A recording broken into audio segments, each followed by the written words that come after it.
নমস্কার বন্ধুরা, সিরিয়াল ও সাতকাহন চ্যানেলে আপনাদের স্বাগত জানাই। চলে এসেছি ভোলে বাবা পার করেগা সাতকাহন নিয়ে। দেখা যাচ্ছে যে ওই ঝিল যখন চা করছিল, সাক্ষর মা সাক্ষ্যকে বুঝাচ্ছিল যে এই বাড়িতে দুটো মেয়ে আছে, ভ্রমর তিতির, এদের কারু অসুখ হলে এরা উঠতে পারে না, ঝিল পাচ্ছে তাই করছে, তো তুই কেন বাধা দিচ্ছিস? তখন তুই মানে খুব রিয়াক্ট করছে আর কি সাক্ষর মা। তখন ঝিল বলল যে বড় মামি, তোমার ছেলে বিদেশে থেকেছে তো এখানকার কিছু জানে না, তুমি চিন্তা করো না, আমি এখনই ব্লাড টেস্ট করিয়ে আর আমি নিজের বাড়ি চলে যাব। তোর মা বলছে তুই কবার আগে ব্লাড টেস্ট করিয়েছিস? মানে কত রকমভাবে যে একে একটা অসুস্থ মেয়েকে ওরা শান্তি দেয় না। তারপরে দেখা গেল যে সকালবেলায় ঠাম্মি, সাক্ষর ঠাম্মি বসেছে, চা দিচ্ছে সাক্ষর মা, আর সেই সময় চৈতি এলো। চৈতি এসে বলছে আন্টি তোমাদের বাড়ির জন্য, বলছে চৈতি তুমি তুমি এসছো? বলে হ্যাঁ। বলছে খুব ভালো, বসো। বলছে আন্টি তোমাদের বাড়ির জন্য একটা খুব খারাপ খবর। তা করতে দেখা গেল মিনু মানে ঝিলের মাও দৌড়ে এসছে ছুটে, নিয়ে সবাই এক এক করে জড়ো হলো ড্রয়িং রুম নিয়ে। তারপরে বলছে যে তোমাদের বাড়ির জন্য একটা খুব খারাপ খবর।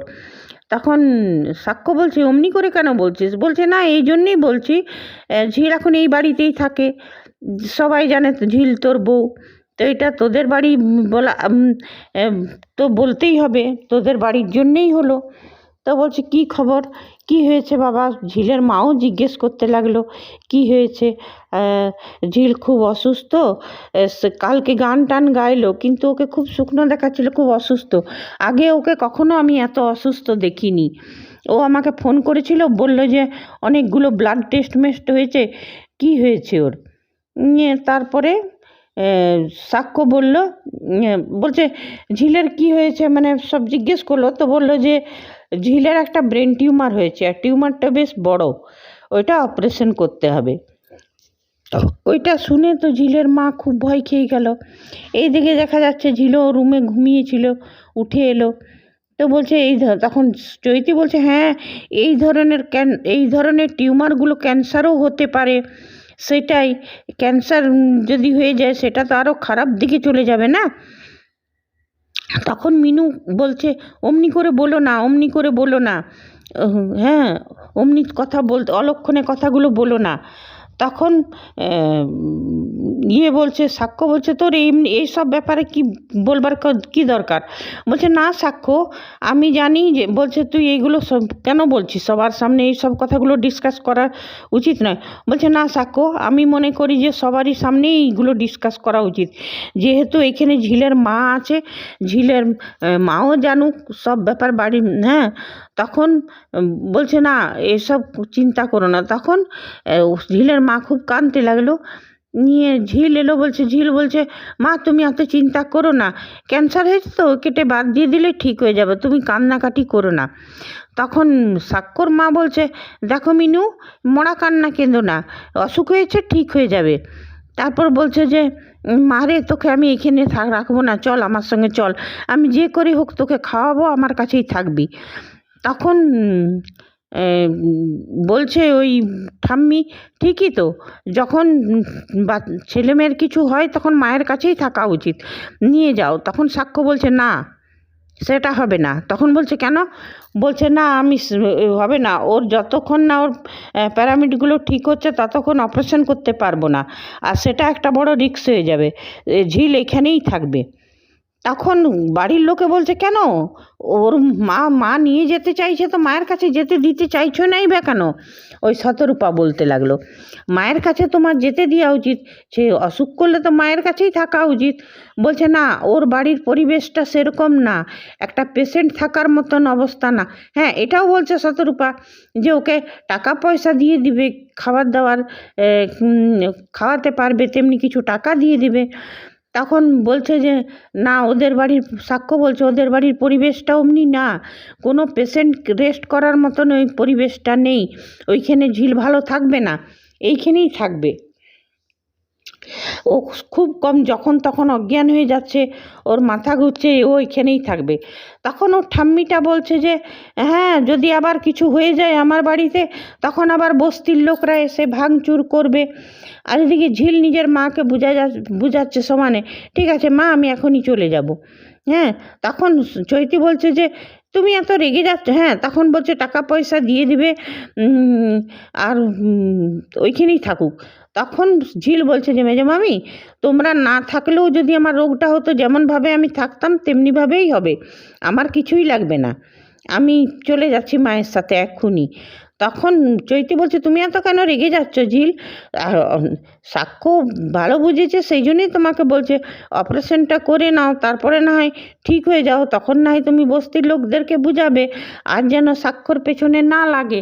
আর তুমি যে বেঁচে আছো সেটাও সাক্ষ্যর জন্য, সেটা তুমি বুঝাবে। হ্যাঁ, তখন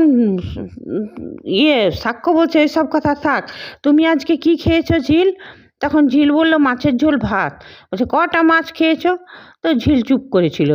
নিয়ে সুবলাকে ডাকা হলো।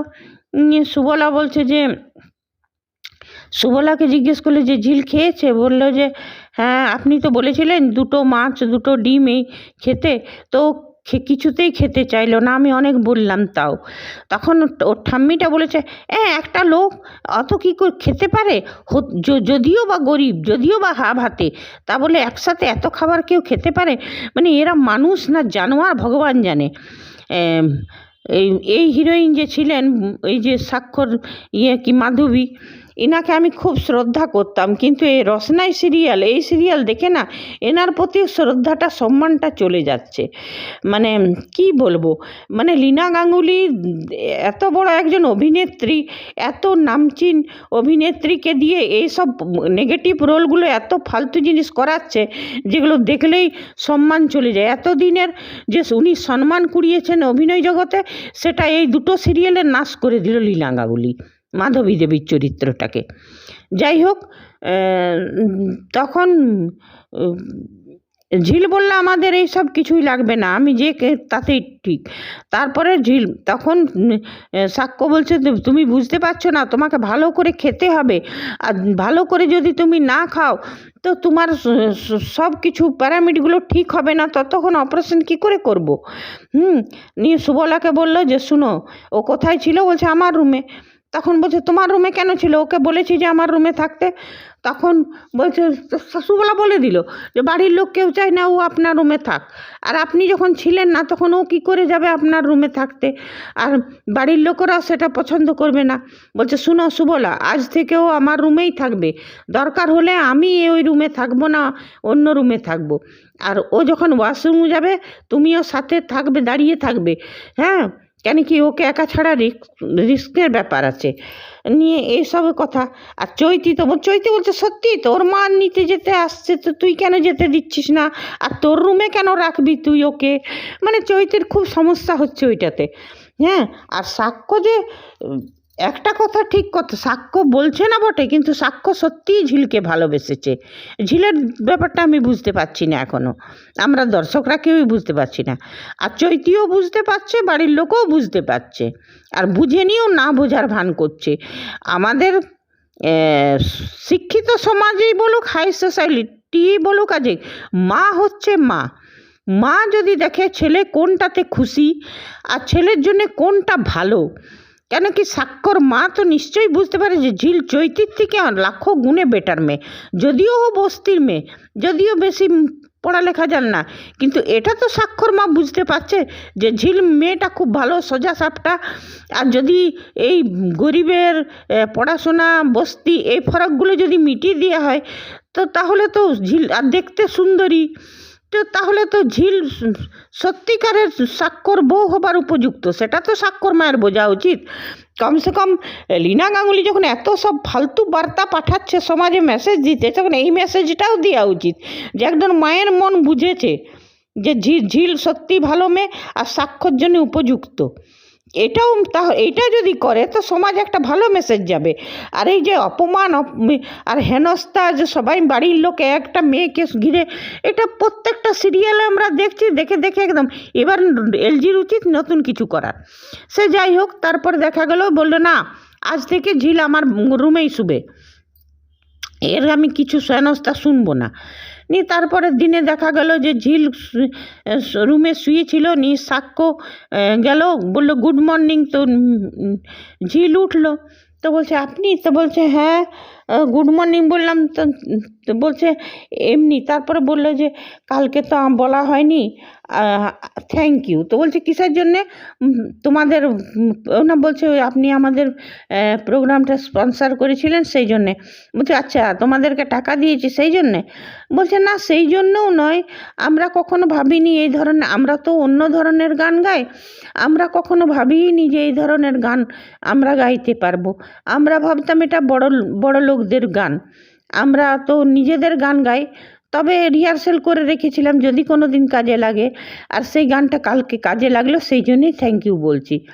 তারপর বলছে যে আচ্ছা ঠিক আছে, তুমি খাওয়া দাওয়া ভালো করে করো, তোমার স্ক্যান করতে হবে। তখন বলছে আমার মাথায় ব্রেন টিউমার আছে, না আমি তো মরেও যেতে পারি।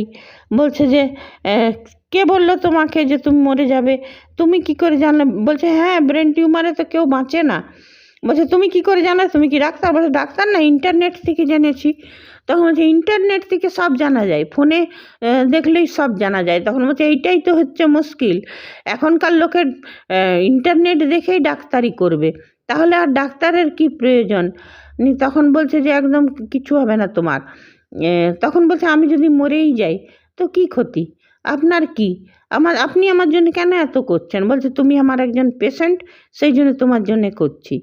বলছে শুনো, তুমি ভালো করে খাওয়া দাওয়া করো, যতক্ষণ না তোমার ব্লাড সব কিছু প্যারামিট ঠিক না হয় ততক্ষণ তোমাকে তো অপারেশন করতে পারবো না। আর হ্যাঁ, এইদিকে ঝিলের মাও বলছিল বাবা তুমি অপারেশনটা করবে তো? তখন কিন্তু ওদের বাড়ির লোক বলেছিল না না সাক্ষ্য তুই এটা করিস না, অন্য ডাক্তারের কাছে, চৈতিও বললো অন্য ডাক্তারের কাছে রেফার করে দে, না হলে এর বস্তির লোকরা আবার ভাঙচুর করবে। এই তো হলো সিরিয়ালের কথা। এইবারে আমি বলছি যে সাক্ষ্যর বাড়ির লোকরা কেমন যেন, মানে এটা অবশ্য লীনা গাঙ্গুলির প্রত্যেকটা সিরিয়ালেই দেখা যায় যে এত বদমাশ শ্বশুর বাড়ি থাকে, আজকালকার দিনে এমনি থাকে না। কে জানে কোথা থেকে এলজি এগুলো দেখে বেড়াই আমরা জানি না। আর সত্যি কথা বলতে কি, বস্তির হচ্ছে ঝিল আর ঝিলের মা, কিন্তু এদের মেন্টালিটিগুলো বস্তির থেকেও ছোট লোকের মতন। এমনি যদি বড় লোক থাকে তো বস্তির লোক এদের কাছে কিচ্ছু না, এদের মেন্টালিটি এত ছোট। মানে একটা খাওয়া দাওয়া নিয়েও মানে কত রকমের খোঁটা দিচ্ছে, তো এদেরকে বড় লোক আর পয়সাওয়ালা কি করে বলা যায়? এরা তো ঝিলরা গরিব হলেও কখনো কাউকে খাওয়ার খোঁটা দিতে পারবে না আই থিঙ্ক, কিন্তু এরা তো মানে বড় লোকের, মানে বড় লোক ঠিকই কিন্তু মনটা একদম কাঙ্গাল, হাব হাতেরও হাবাত। এই যে ঠাম্মিকে ঠাম্মি, এ তো নিজেই হাব হাতে মনে হচ্ছে, তবে এই কথাগুলো বলতে পারলো। আর একটা কথা, লীনা গাঙ্গুলিকে বলছে এ সম্পর্কটা ভাঙবার চেষ্টাও করবেন না, দর্শকরা পছন্দ করবে না সেটা। এবারে এমন কিছু হয়ে যায়, হ্যাঁ সাক্ষ্যর পরিবারের লোকরা বদমাশ থাকুক, চৈতি বদমাশি করুক, কিন্তু সাক্ষ্য আর ঝিল যেমন এক থাকে, এদেরকে ভাঙার চেষ্টা না করা হয়, তবেই সিরিয়ালটা ভালো থাকবে।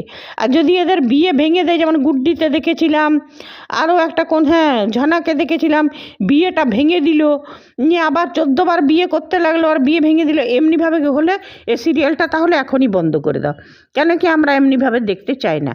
ঠিক আছে বন্ধুরা, আজ এতটাই, আবার চলে আসবো।